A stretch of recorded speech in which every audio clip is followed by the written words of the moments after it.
بسم اللہ الرحمن الرحیم۔ السلام علیکم معزز طلبہ کرام، آپ سب کیسے ہیں؟ آج ہم نور الانوار کے سبق نمبر 103 کو پڑھیں گے۔ آج کے سبق کا عنوان ہے تیسری قسم کی مثال کا بیان۔ آج کے ہمارے سبق کی عبارت والثالث مثال لما یکون ملحقا لعینہ سے شروع ہوتی ہے۔ آئیے سب سے پہلے عبارت پڑھ کر اس کا ترجمہ کرتے ہیں، اس کے بعد باقاعدہ سبق کی وضاحت کی طرف بڑھتے ہیں۔ مصنف علیہ رحمہ لکھتے ہیں والثالث مثال لما یکون ملحقا لعینہ ومشابہا لغیرہ، اور تیسری مثال اس معمور بھی ہی کی ہے جس کا حسن ملحق لعینہ اور مشابہ لغیرہ ہے۔ اور فإن الزکاة في الظاہر اضاعة المال وإنما حسنت لدفع حاجة الفقیر الذي هو محبوب الله تعالى وحاجته ليست باختیاره بل بمحض خلق الله تعالى كذلك۔ اور کیونکہ زکوٰۃ بظاہر مال کو ضائع کرنا ہے اور وہ اس فقیر کی حاجت کو دور کرنے کی وجہ سے حسن ہوئی ہے جو اللہ کا محبوب ہے،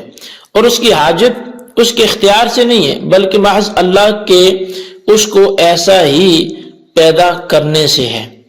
وَقَضَى الصَّوْمُ فِي نَفْسِهِ تَجْوِيعٌ وَإِتْلَافٌ لِلنَّفْسِ وَإِنَّمَا حَسُنَ لِقَهْرِ النَّفْسِ الْأَمَّارَةِ الَّتِي هِيَ عَدُوُّ اللَّهِ تَعَالَى وَهَذِهِ الْعَدَاوَةُ بِخَلْقِ اللَّهِ تَعَالَى لَا اخْتِيَارَ لِلنَّفْسِ فِيهَا۔ اور اسی طرح روزہ فی نفس ہی نفس کو بھوکا مارنا اور تلف کرنا ہے، اور وہ اس نفس امارہ کو مغلوب کرنے کی وجہ سے حسن ہوا ہے جو اللہ تعالیٰ کا دشمن ہے، اور یہ عداوت اللہ کے پیدا کرنے سے ہے، نفس کا اس میں کوئی اختیار نہیں ہے۔ وَقَضَى الْحَجُّ فِي نَفْسِهِ سَعْيٌ وَقَطْعُ مُسَافَةٍ وَرُؤْيَةُ أَمْكِنَةٍ مُتَعَدَّدَةٍ وَإِنَّمَا حَسُنَ لِشَرْفٍ فِي الْمَكَانِ الَّذِي شَرَفَهُ اللَّهُ تَعَالَى عَلَى سَائِرِ الْأَمْكِنَةِ وَتِلْكَ الشَّرَافَةُ لَيْسَتْ بِاخْتِيَارِ الْأَمْكِنَةِ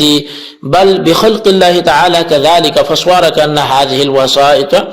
لم تكن حائلة فيما بين كانت حسنة لعينها۔ اور اسی طرح حج فی نفس ہی دوڑنا، مسافت طے کرنا اور چند مقامات کا دیکھنا، یہ اور وہ اس شراف یہ جو دوڑنا چند مقامات کا دیکھنا ہے، اور وہ اس شرافت کی وجہ سے حسن ہوا ہے جو اس مکان میں ہے جس کو اللہ تعالیٰ نے تمام مکانوں پر شرف بخشا ہے، اور یہ شرافت ان مقامات کے اختیار سے نہیں ہے بلکہ اللہ تعالیٰ کے ان کو ایسا ہی پیدا کرنے کی وجہ سے۔ بس ایسے ہو گیا گویا کہ یہ وسائط درمیان میں حائل نہیں ہیں، بس یہ چیزیں حسن لعینہا ہوں گی۔ جی طلبہ کرام، یہ ہمارے آج کے سبق کی عبارت اور اس کا ترجمہ تھا۔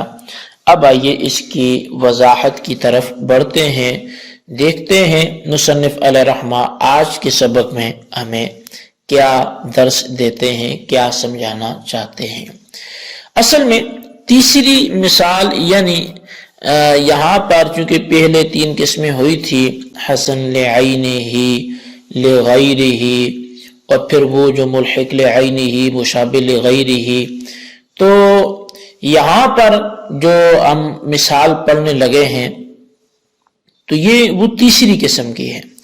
تیسری مثال یعنی زکوٰۃ ایسے معمور بھی ہی کی ہے جو حسن لعینہ کے ساتھ ملحق ہے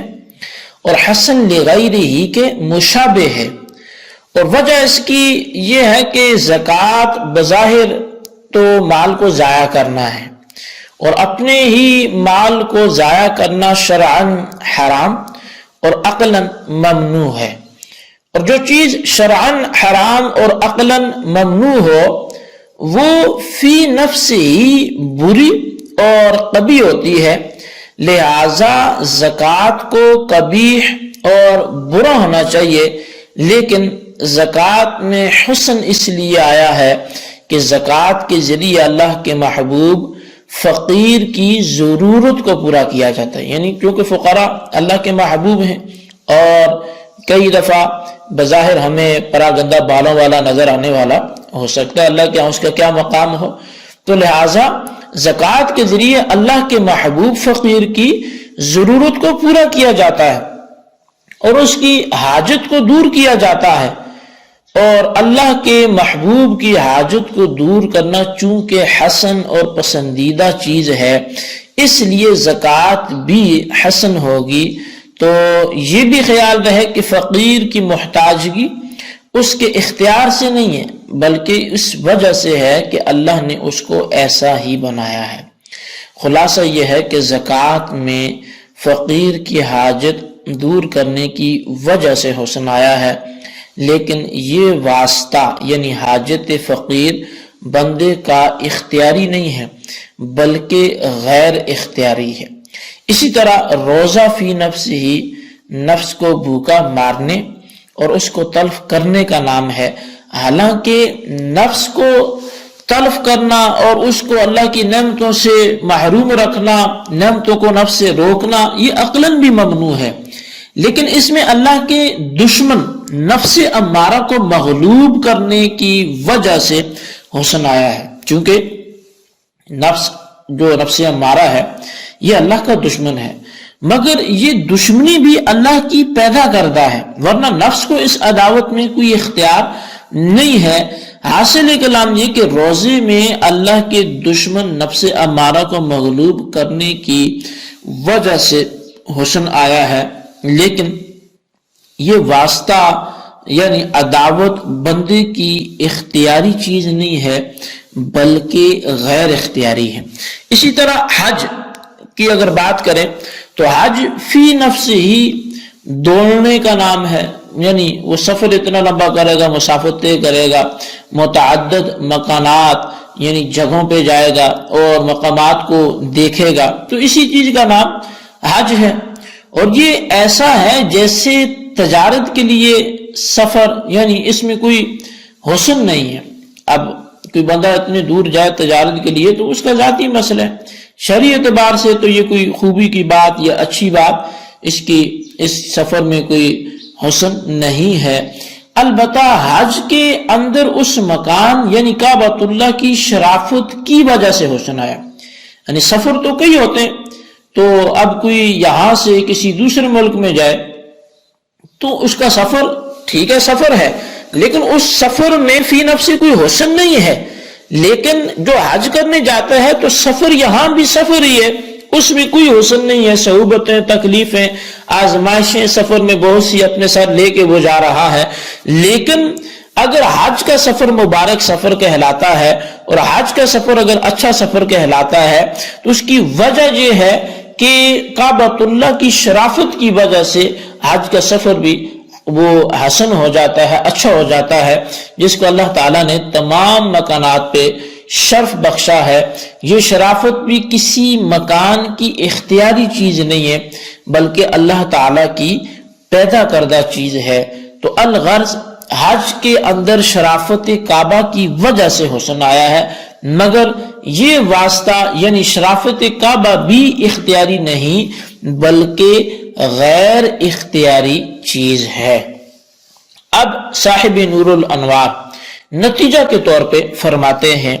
کہ مذکورہ تینوں جو واسطے ہیں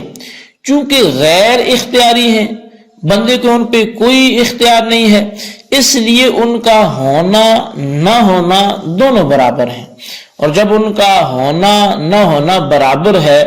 تو گویا یہ واسطے موجود ہی نہیں ہیں، اور جب یہ واسطے موجود نہیں ہیں تو زکوٰۃ، روزہ اور حج بغیر واسطے کے حسن ہوئے، اور جب یہ تینوں بغیر واسطے کے حسن ہیں تو تینوں حسن لعین ہی کے ساتھ ملحق ہوئے، مگر چونکہ ان وسائط کو زکوٰۃ، روزہ اور حج کے لیے حسن ثابت کرنے میں کچھ نہ کچھ دخل ضرور ہے، اس لیے یہ تینوں حسن لغیر ہی کے مشابہ بھی ہوں گے۔ بہرحال ثابت یہ ہو گیا کہ زکوٰۃ، روزہ، حج تینوں حسن لعینہ ہی کے ساتھ ملحق ہیں اور حسن لغیرہ ہی کے مشابہ بھی ہیں۔ جی طلبہ کرام، یہ ہمارا آج کا سبق تھا، اور آج کے سبق میں ہم نے جو پڑھا وہ تیسری قسم کی ایک مثال پڑھی، جو امثلہ کے اعتبار سے مثال بھی تیسری ہے۔ تو آج کے سبق کو اچھی طرح سمجھیں، اسے نوٹ کریں اور بالخصوص اس کو اپنے الفاظ میں خلاصتاً رجسٹر پر لکھیں اور ان سوالات کے جوابات بھی عطا فرمائیں۔ سوال نمبر 1 یہ ہے کہ مصنف علیہ رحمہ نے نتیجے کے طور پر جو گفتگو فرمائی ہے اس کا لب لباب تحریر کریں۔ اور سوال نمبر 2 یہ ہے کہ کیا نفس کا عدو ہونا یہ اس کا اختیاری فعل ہے؟ اگر نہیں تو پھر کیا ہے؟ جواب عنایت فرمائے۔ اللہ تبارک و تعالیٰ سے دعا ہے جو کچھ ہم نے پڑھا سنو سے یاد رکھنے کی توفیق نصیب فرمائے۔ آمین بجاہ نبی الامین صلی اللہ علیہ وسلم۔